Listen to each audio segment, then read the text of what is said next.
국민의힘이 급기야 주 69시간제가 괴담이라며 현수막을 내걸었습니다. 정부와 대통령실이 정책을 발표해놓고 국민 반발에 부딪히자 갑자기 60시간 이상은 무리라고 윤석열 대통령이 말을 바꿨습니다. 대통령실 관계자 말 다르고 총리 말 다르고 여당 간사 말 다릅니다.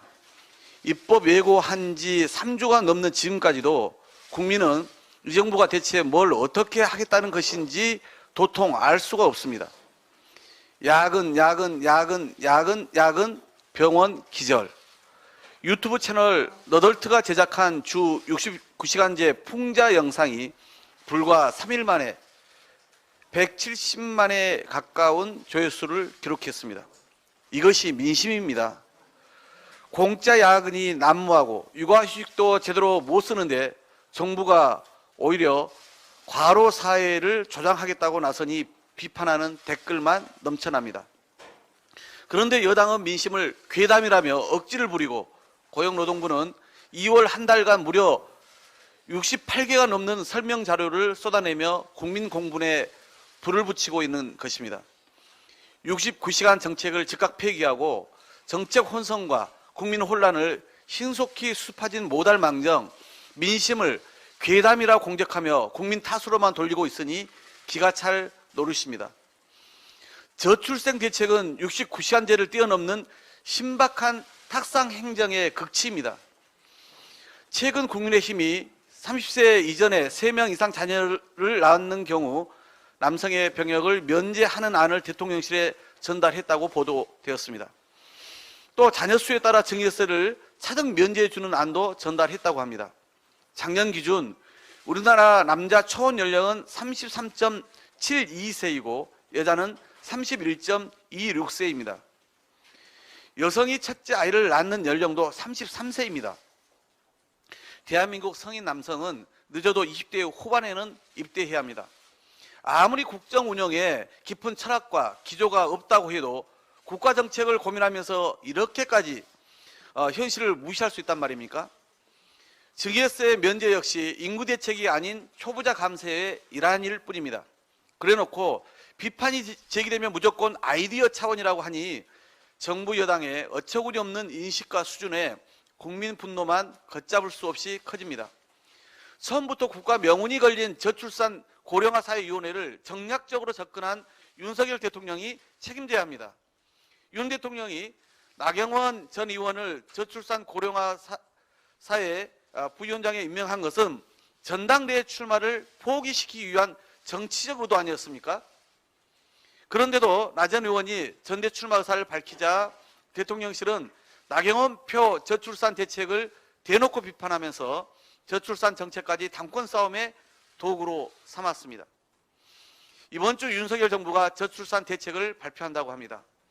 첫 단추부터 이런 식으로 끼웠으니 아무리 합계 출산율 0.78명의 절체절명 위기라 예친들 제대로 된 대책이 나올 리 만무합니다.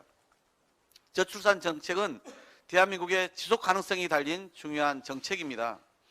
공무원들에게 호통치면서 홍보 부족을 이유로 소통 강화를 예친다고 달라지지 않습니다.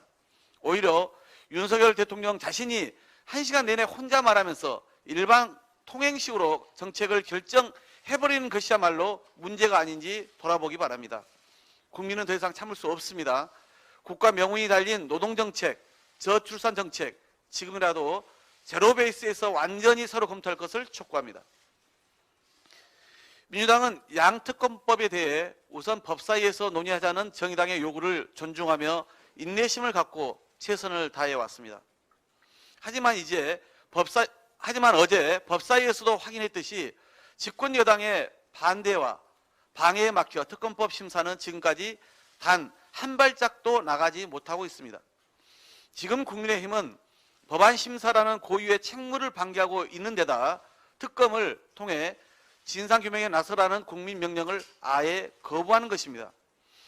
더 이상 검찰의 철저한 수사나 국민의힘의 순수한 협조를 기대하는 것은 시간 낭비를 넘어 진상 은폐를 용인하는 꼴입니다.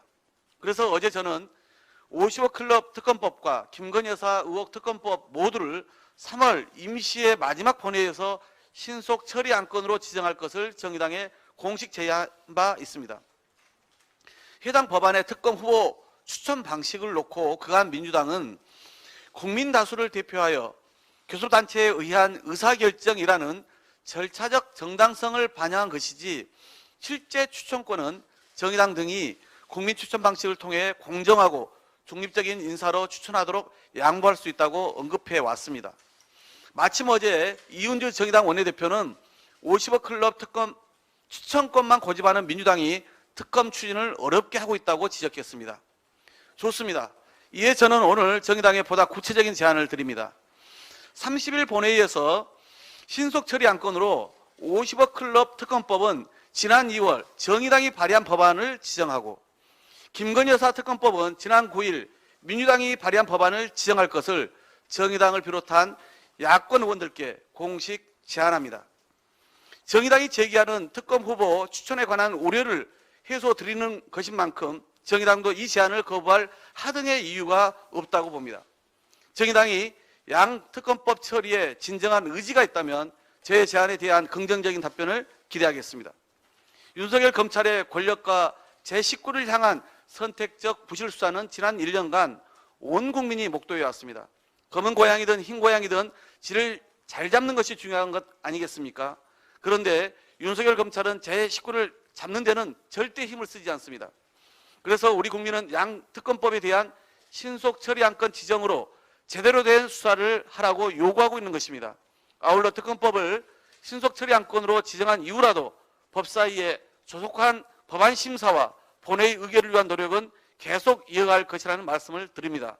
정의당이 이런 상황에서도 계속 법사위만 고집한다면 이는 결과적으로 특검을 향한 국민의 뜻을 애면하는 것과 같습니다. 민주당이 공식 제안한 신속 처리 안건 지정에 협조하기를 촉구드립니다. 한 가지만 더 말씀드리겠습니다. 일본 문부과학성이 오늘 강제징용 표현에서 강제라는 표현이 삭제된 초등학교 교과서 검정 결과를 발표한다고 합니다. 조선인과 중국인을 강제로 끌고 와 광산 등에서 노동에 종사시켰다라는 기존 표현을 참회식효로 수정한다는 것입니다.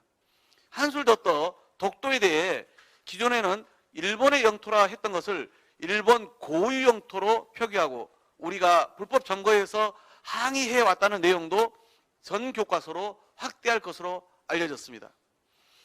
윤석열 대통령이 피해 당사자와 다수 국민의 반대를 무릅써가며 독단과 오만으로 강행한 강제동원 제3자 배상 구려관의 대가가 바로 이것이었습니까? 어제 대통령실 관계자는 일본이 교과서에 독도를 일본 영토로 언급하려 한다는 기자 질문에 해당 부처에서 적절하게 대응할 것이라고 답했을 뿐입니다. 대통령 혼자서만 극진하게 대접받고 온 오므라이스, 소맥 환대의 대가가 강제동원 부정과 독도 주권에 대한 야욕에 대해 눈감아주는 것이었나 봅니다. 과거사에 대한 아무런 반성과 사과 없이 퍼주기 굴욕 외교에 나설 때부터 예상했지만 이토록 치욕스러울지 몰랐습니다. 윤석열 대통령과 대통령실 관계자와 마찬가지로 정부 고위 당국자도 역시 일희일비할 사항은 아닐 거라 합니다. 기가 찰 뿐입니다. 윤 대통령이 말한 미래가 대체 어디에 있습니까? 오히려 지금 일본의 행태는 김대중, 오부치 선언 등 과거 일본 정부의 반성과 사죄마저 부정하면서 양국 관계를 더 위태롭게 만들고 있을 뿐입니다. 윤 대통령이 대한민국 국민을 저버린 채 일본에 일방적으로 면죄부를 준 결과입니다. 대한민국 대통령이라면 이와 같은 과거사 애국에 대해 즉각 일본에 당당하게 사과를 촉구해야 마땅합니다. 민주당은 예정대로 대일 굴욕외교 진상규명을 위한 국정조사 실시 요구서를 금주에 제출하고 관련 상임위별 청문회 개최도 추진하겠습니다. 역사학자 토인비의 인류의 가장 큰 비극은 지나간 역사에서 아무런 교훈도 얻지 못하는 데 있다는 말처럼 윤석열 대통령의 위험한 과거사 인식이 우리 국민 전체의 비극이 되지 않도록 민주당이 적극 행동하겠습니다. 이상입니다.